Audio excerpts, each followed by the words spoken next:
Hi, I'm Father Jim Martin, editor-at-large at America Media and author of Learning to Pray, a guide for everyone, published by Harper One and available everywhere books are sold.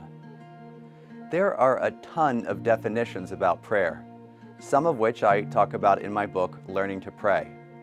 None of them is complete, but each tells us a little about prayer, which can seem mysterious to people, but shouldn't be, because everyone can pray. Here are the definitions that I've found most helpful over the years.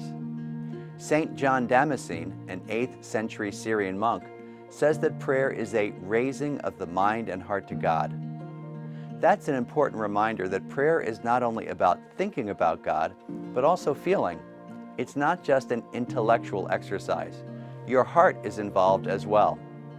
St. Therese of Lisieux, the French Carmelite nun, said that prayer is a surge of the heart. Isn't that a great way of saying it? It sounds like something you almost can't not do. And that's true. Prayer is part of being human. We naturally want to be in relationship with God. Both of those great definitions, however, seem to leave out what God is doing. It can unintentionally make people think that prayer is a one-way street.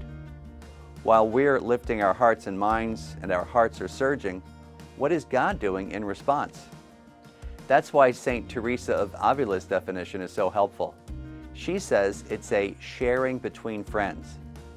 That's a bit more mutual, and it brings God's response into the picture. In her definition, prayer is more of a two-way street. Let's look at two more definitions to help us understand prayer.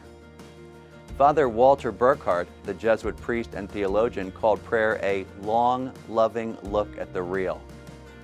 His definition reminds us that prayer is not only about looking at things up there or out there, but right here too.